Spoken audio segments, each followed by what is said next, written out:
Hi friends, আজ তোমাদেরকে আমি কি রান্না করে দেখাবো। দেখো, এটাকে গাছপাটা বলা হয়, তবে আমরা ইঁচড়ই বলি, গাছপাটাটা বলি না। আচ্ছা, এবার কেটে নিচ্ছি কাঁঠালটা। কাঁচা কাঁঠাল, একদম কচি কাঁঠালটা আমার বাড়ি থেকে এনেছি, গ্রামের বাড়ি থেকে। এগুলি কিভাবে কাটতে হয় সেটাও দেখে নাও তোমরা। হাতে ভীষণ আঠা লাগে, তার জন্য আগেই সরষের তেল হাতে লাগিয়ে নিতে হয়। তারপর পিস পিস করে জল দিয়ে, জল টেপ টেপ ছেড়ে জল দিয়ে এটাকে ভালো করে ধুয়ে নেবে বেসিনের মধ্যে, সিঙ্কের মধ্যে। তাহলে দেখবে আঠাটা অনেকটা কমে যাবে। এবার পিস পিস করে কাটা হয়ে গেছে আমার মোটামুটি। এবার এগুলি আমি একটু হলুদ নুন দিয়ে সিদ্ধ করে নেব। সাথে আমি আলুও সিদ্ধ করতে বসিয়ে দিয়েছি। প্রচুর পরিমাণ আঠা থাকে এগুলিতে। এই যে আমার আলু সিদ্ধ হয়ে গেছে। এবার নুন আর হলুদ দিয়ে এই ইঁচড়টাকে একটু ভালো করে সিদ্ধ করে নেব। হয়ে গেছে, মোটামুটি সিদ্ধ হয়ে গেছে, এবার নামিয়ে নেব। আমার অন্য আরেকটা চ্যানেল আছে, শিখা ডান্স অ্যান্ড ব্লগস। প্লিজ ওই চ্যানেলটাকেও তোমরা সাবস্ক্রাইব করে দিও। আর এই চ্যানেলের ভিডিওগুলি দেখে ভালো লাগলে এই চ্যানেলটাকেও সাবস্ক্রাইব করো প্লিজ। এবার নামিয়ে নেওয়া হয়ে গেছে। মিক্সারের মধ্যে আমি এটা তরকারিটা রান্না করার জন্য কাঁচা লঙ্কা নিলাম, এবার এলাচ দারচিনি নিয়ে নিলাম, পেঁয়াজ কুচি নিয়ে নিয়েছি, আদা কুচি নেব, 2 ইঞ্চি পরিমাণ আদা নিলাম। এবার একটু রসুন নিলাম,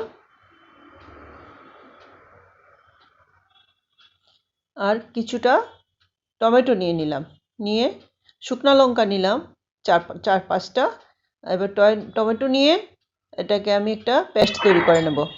কড়াইতে তেল দিয়ে মাস্টার্ড অয়েল দিয়েছি, তাতে এলাচ এবং দারচিনি দিয়ে ফোড়ন দিয়ে, তাতে আমি পেঁয়াজ ফোড়ন দেব, দিয়ে পেঁয়াজগুলি ভালো করে ভেজে রসুনটাও দিয়ে দিলাম, 2টা শুকনো লঙ্কাও দিলাম। মোটামুটি ভাজা হয়ে গেছে। এবার আমি আলুগুলি যে সিদ্ধ করে রেখেছি সেগুলি ছুলিয়ে দিয়ে দিলাম। এদিকে মিক্সারে আমার পেস্টটাও তৈরি হয়ে গেছে, সেটাও দিয়ে দেব, দিয়ে মশলাটা একটু ভালো করে কষিয়ে নেব।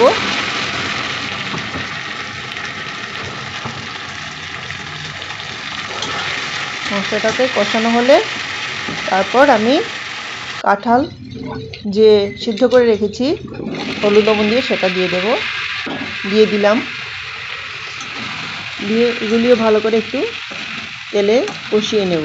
কাঁঠালটা কষাতে কষাতে একদম পাঁঠার মাংসের গন্ধই বের হচ্ছে মশলাতে, আর কাঁঠালের যে একটা সেন্ট আছে সবটা মিলে মনে হচ্ছে যেন আমি মাংসই রান্না করছি। এবার একটু লবণ দিলাম, হলুদ দিলাম, আর একটু শুকনো লঙ্কার গুঁড়োও দিলাম, দিয়ে আবার কষাবো। কষাতে ভালো করে ভেজে দিতে হবে। এবার সিদ্ধ হয়নি তাই একটু ঢেকে দিতে হবে, ঢেকে দিয়ে ভালো করে সিদ্ধ করে নিতে হবে। এবার ঢাকনাটা খুলবো, খুলে দেখবো সিদ্ধ হয়েছে কিনা। আর একটু কষিয়ে নিচ্ছি। এবার আর একটু কষানো হলে তারপর দেখবো সিদ্ধ হয়েছে কিনা। না, এখনো সিদ্ধ হয়নি, তাই আবার ঢেকে দেব, ঢেকে দিতে হবে আবার। সিদ্ধ যতক্ষণ না হয় এভাবেই করতে হবে। কাঁঠালের ইঁচড়টা নিরামিষও রান্না করা যায়, তার জন্য পেঁয়াজ রসুনটা স্কিপ করতে হবে, আর অন্য সব মশলাই ইউজ করা যাবে, তাহলে খুব টেস্টি হয় সেটাও, নিরামিষটাও। এবার ঝোল দিয়ে দিচ্ছি, আমার কষানো শেষ হয়ে গেছে তাই ঝোল দিয়ে দিচ্ছি। ঝোল দিয়ে আর একটু সিদ্ধ করে নেব, ভালো করে সিদ্ধ করতে হবে।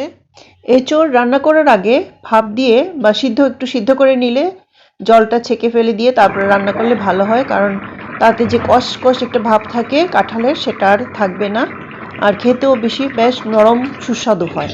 আমি তাই এইভাবেই রান্না করি।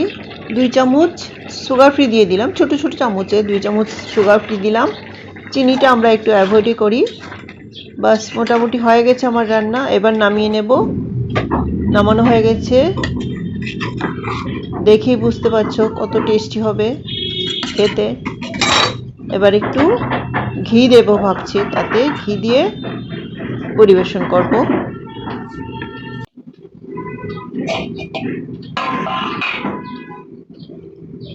2 চামচ পরিমাণ, আমার ঘিটা ফ্রিজে ছিল তাই শক্ত হয়ে রয়েছে সেটা। এবার ঘি দিয়ে দেব, 2 চামচ পরিমাণ ঘি দেব, দিয়ে গরম ভাতের সাথে সার্ভ করব। খেতে খুব সুস্বাদু হয়। একবার এইভাবে বানিয়ে দেখবে ঘরে, খুব সুস্বাদু হয়। Please subscribe my channel. Thank you for watching. সবাই ভালো থাকবে। Thank you.